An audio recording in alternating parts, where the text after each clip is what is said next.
പ്രവാസ ലോകത്തെ വാർത്തകൾ.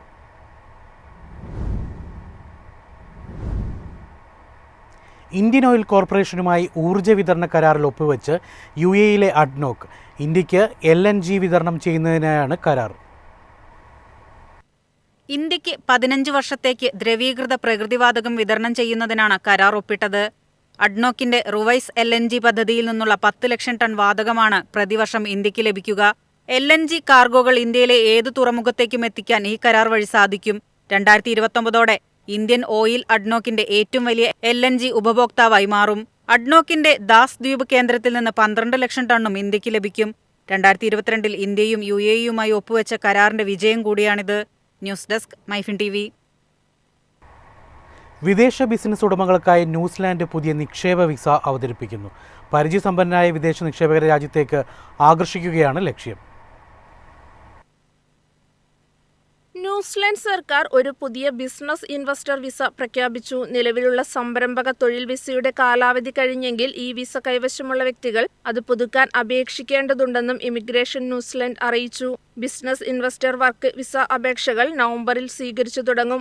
അപേക്ഷാ ഫീസും ഇമിഗ്രേഷൻ ലെവിയും ഉൾക്കൊള്ളുന്ന വിസയ്ക്ക് 4 വർഷം വരെ കാലാവധി ഉണ്ടായിരിക്കും. 12,380 ന്യൂസിലാൻഡ് ഡോളർ ചെലവ് വരും. അപേക്ഷകർക്ക് അവരുടെ പങ്കാളിയെയും ആശ്രിതരായ കുട്ടികളെയും അപേക്ഷയിൽ ഉൾപ്പെടുത്താം.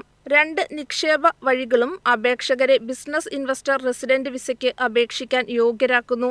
യോഗ്യത നേടുന്നതിന് അപേക്ഷകർ 55 വയസ്സോ അതിൽ താഴെയോ പ്രായമുള്ളവരായിരിക്കണം. ഇംഗ്ലീഷ് ഭാഷ അറിയണം. കൂടാതെ ബിസിനസ് തുടങ്ങുമ്പോൾ കുറഞ്ഞത് കരുതൽ നിക്ഷേപം 5 ലക്ഷം ന്യൂസിലാൻഡ് ഡോളർ ഉണ്ടെന്ന് കാണിക്കണം. ചില ബിസിനസ്സുകൾക്ക് അനുമതിയില്ല. ഡ്രോപ്പ് ഷിപ്പിംഗ്, ചൂതാട്ടം, പുകയില അല്ലെങ്കിൽ വാപ്പിംഗ് ഉൽപാദനം, മുതിർന്നവർക്കുള്ള വിനോദം, കോർണർ ഡയറികൾ, ഇമിഗ്രേഷൻ ഉപദേശ സ്ഥാപനങ്ങൾ, ഡിസ്കൗണ്ട് സ്റ്റോറുകൾ, ഫാസ്റ്റ് ഫുഡ് ഔട്ട്ലെറ്റുകൾ, ഫ്രാഞ്ചൈസികൾ, ഹോം അധിഷ്ഠിത ബിസിനസ്സുകൾ എന്നിവ ഇതിൽ ഉൾപ്പെടുന്നു. News desk MyFin TV.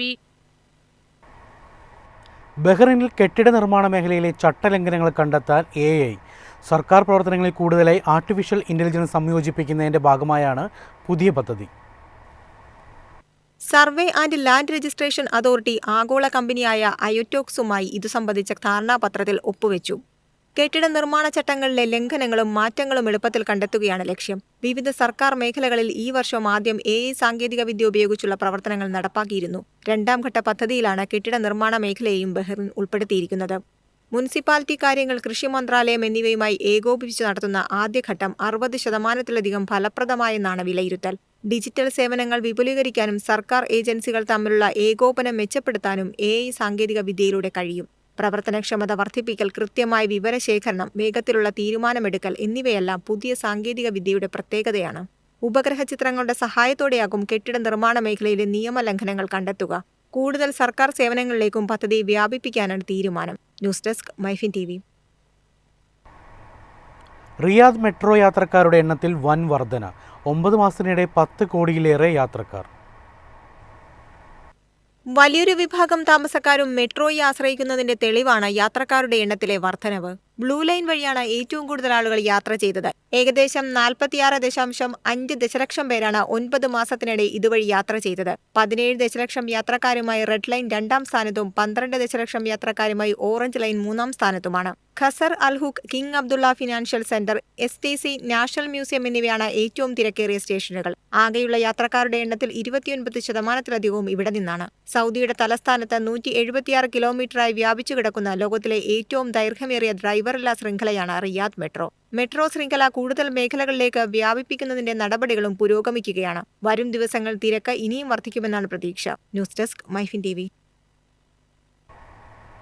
Catholic Syrian bank വിദേശത്തേക്ക് പ്രവർത്തനം വ്യാപിപ്പിക്കാൻ പദ്ധതിയിടുന്നു. പ്രവാസി ഇന്ത്യക്കാർക്ക് മികച്ച സേവനം നൽകുകയാണ് ലക്ഷ്യം.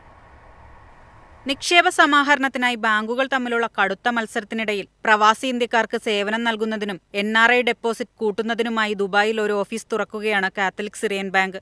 ദുബായ് റെഗുലേറ്ററിൽ നിന്നുള്ള അനുമതിക്കായി CSB കാത്തിരിക്കുന്നതിനിടെയാണ് റിസർവ് ബാങ്ക് ഓഫ് ഇന്ത്യ പദ്ധതിക്ക് അംഗീകാരം നൽകിയതെന്നും മാനേജിംഗ് ഡയറക്ടറും ചീഫ് എക്സിക്യൂട്ടീവ് ഓഫീസറുമായ പ്രലയ് മൊണ്ടേൽ പറഞ്ഞു.